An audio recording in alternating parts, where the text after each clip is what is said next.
My name is Gail Gazelle. I'm an internist and I'm also board certified in hospice and palliative medicine.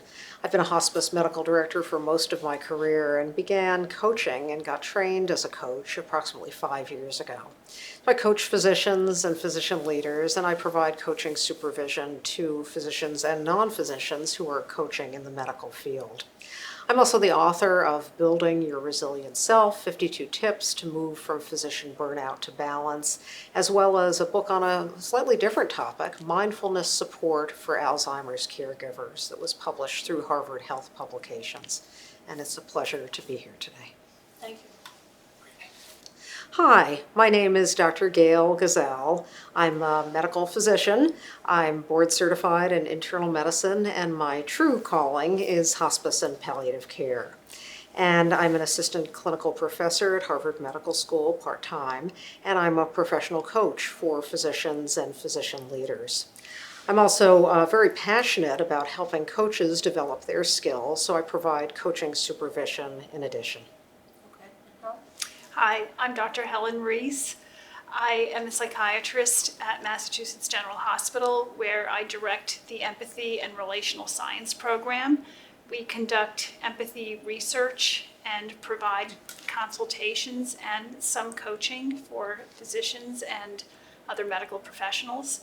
I also am an associate professor of psychiatry at Harvard Medical School and teach medical students and residents, and I'm the Chief Scientific Officer and founder of a company called Empathetics that makes web-based empathy training tools so that we can provide support for any physician who wants to improve their empathy skills and also for organizations.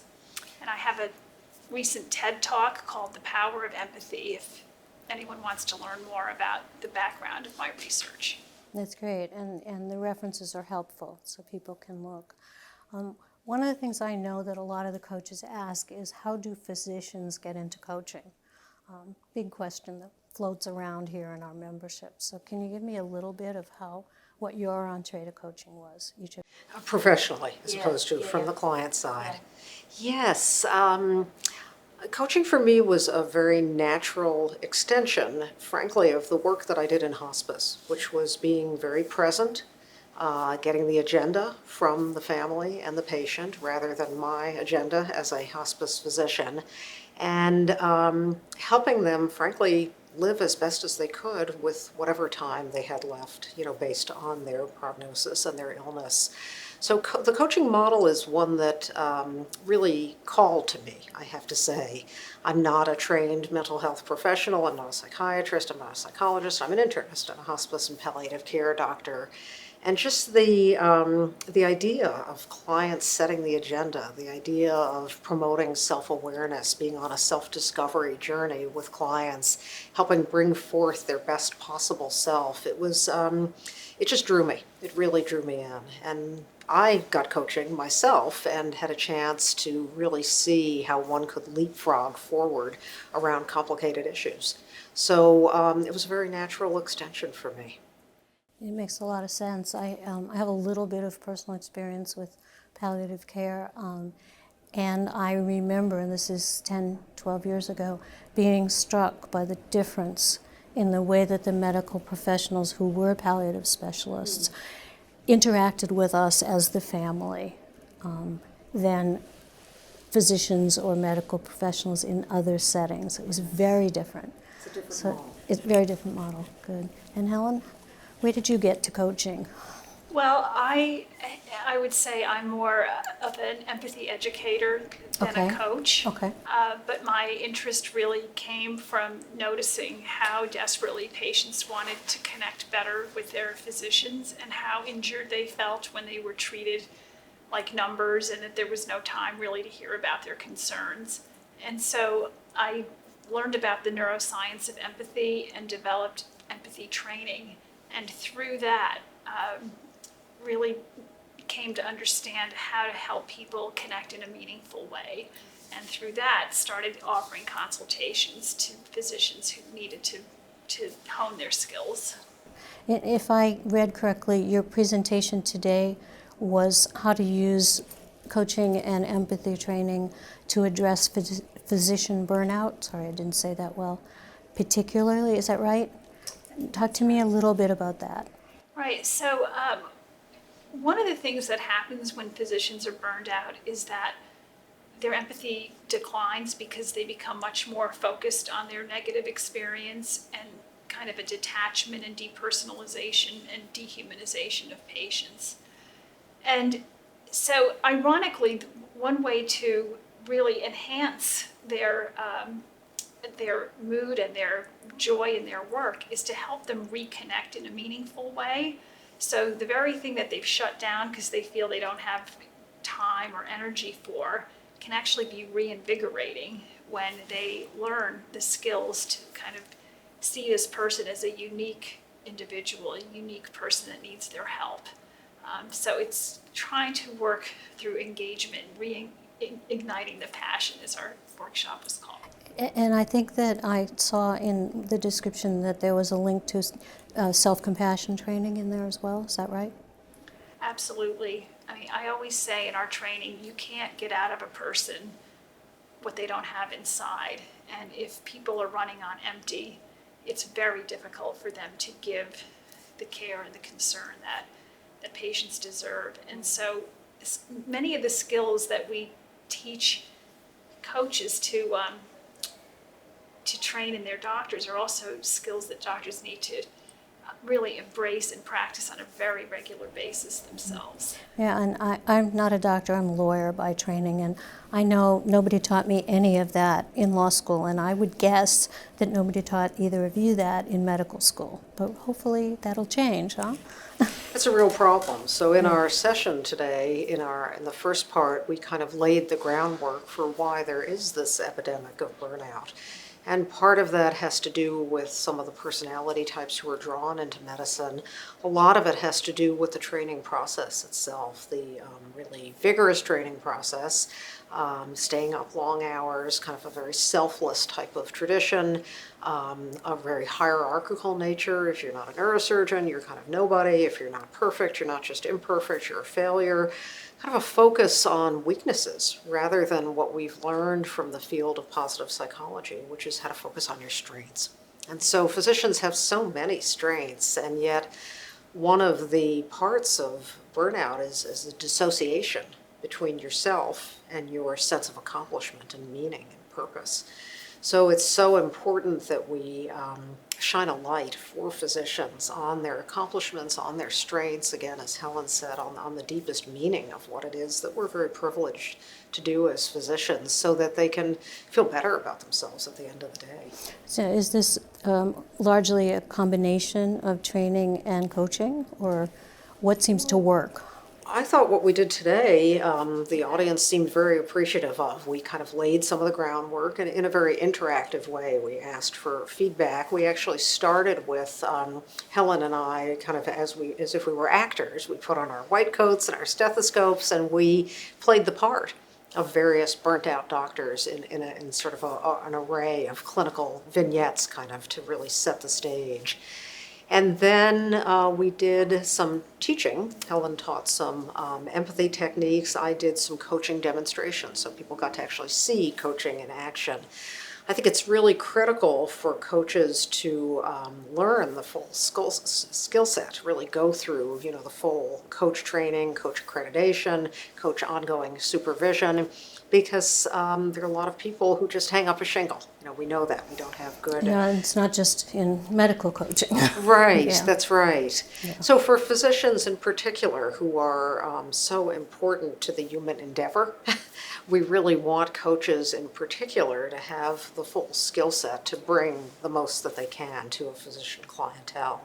So I made an effort to demonstrate that, once with Helen, once with a volunteer from the audience, and then in an interactive way worked with the group of coaches in the audience to help pull forth what did they see, what kind of coaching skills did they see being used, and then how could they use them. We gave them some time to practice in a dyad with a script of a burnt out physician, and the room was just alive. People had such rich experiences, and then they debriefed, and we learned from one another.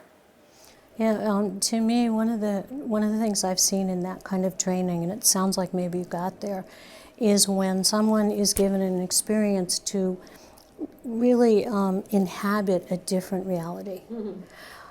And feel it rather than hear about it or watch it or anything else. So no, it's great. And it sounds like the energy in the room was very positive, which means they're sucking it in. Yes. And that's great.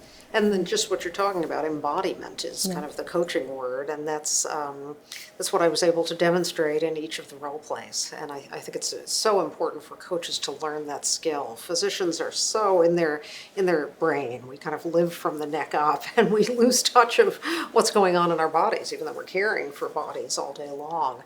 So we want coaches to be able to help physicians learn true mindfulness, which is really present in all of their senses, taking in what all of their senses have to offer them. So coaching is a way to reconnect that for physicians. And as you begin to look at how this, I'm sure you have, can begin to go into medical education, what do you see? So what I'm seeing is that the whole foundation of how people connect emotionally is kind of missing in medical education. There's a tremendous amount of knowledge about physiology and endocrinology and how all these systems work, but there's sort of a gaping hole in how we work emotionally. And that's where I find that a foundation in empathy and emotional intelligence research to help physicians learn how is it that we connect. How is it that we take the skills and the ways we're wired to really achieve these goals of having people feel like they're valued and having people feel listened to? And so in medical education, I think the blend of a foundational knowledge and skill set that they can learn in addition to individual coaching, to me, is the most powerful modality. Just tweaking how people interact without a baseline of knowledge, I think, can work, but I think it works better if they can draw from a whole, experience and knowledge base that we try to offer. It sounds to me, or maybe I'm assuming, that if you present it as a skill set to a group of people who are in a very intense educational process anyway, that might be a little bit more palatable than if you come in from some other overview. Yeah. So that here's another skill set, here's another technique, whatever words. It goes down a little easier. Against the resistance that I know is there. There's also a tremendous appreciation for science and neuroscience. And unfortunately, in the past, communication skills have been kind of categorized as the soft stuff or the skills that aren't that hard to learn. But it's actually the soft stuff that becomes the hard stuff when they get into difficult conversations and difficult interactions. So having a scientific and neuroscience framework for these skills, I think, has brought attention and more respect to the whole communication field. And so I think the marriage of knowing how the brain works, knowing how our bodies are, either resonating with others or triggered by others, and how we self-regulate and self-manage is all part of what coaching can reinforce and skills that can be refined. It's actually not dissimilar to the assistance that we've gotten in business coaching or leadership in business situations, or for me in law firm situations, from having the actual scientific data that we didn't have when we started. And it creates a whole different beginning Receptivity, Receptivity to the exactly. information. Thank you. That's the word Yes. I was. And for physicians, and I'm sure for lawyers as well, the credibility issue is very important. Exactly. Where do you think this will go next with physicians and coaching? My personal vision is that coaching could really be embraced by the medical profession. It could be embraced in medical education. in terms of giving faculty some very simple coaching skills that have to do with cup half full rather than cup half empty, bringing out the best in medical students, bringing out the best in trainees, looking at strengths, building on strengths. So what we know about appreciative inquiry, positive psychology, really integrating those, self-determination theory as well. There is a little bit of literature now about the use of self-determination theory in a very pragmatic way in medical training. So I think we need to think big.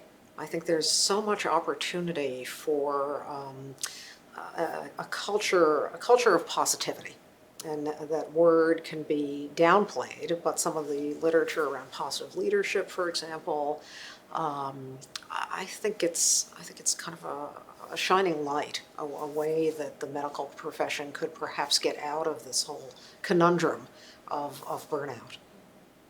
So I feel very optimistic about the future. Cool. Anything you want to add to that? Well, I firmly believe that when the tide is out, that's when people recognize that, we're out of water. So I think we're there. And so I think the exciting moment in time we're in is that it's no longer trying to convince people that they need help or that they seem a little burned out. Like, people are recognizing this and much more receptive and open for tools and training. And I'm noticing at the institutional level, through my work with Empathetics, which is providing a scalable empathy training, that organizations are reaching out to us now. It's not just we have 3 problem doctors, can you help them? But it's like, we need this whole place trained. We need a cultural transformation. I love your visual. I mean, the tide's out, and there's no way you can argue that there's water there, because there isn't. It's gone. Right. Yeah. And so we're at a very extreme swing in the pendulum, and that's why I think bringing people together here, there were so many physicians in the room who are in their own personal journey and waking up to, like, this is a real problem, and how can I augment what I'm doing in medical practice to actually, figure out how to help burnout. Well, this is the 8th year of the conference, and this is, I think, by far the largest registration of physicians in the room. By far. Wow. And that says it all. From the perspective of the number of presenters that I've talked to, the openness and the receptivity of this group of 800 people this time has been startlingly better and more open. It's not the right word, more open. So there's a measure, I guess, a little one. Cool. Thank you very much. Thank you. Wonderful.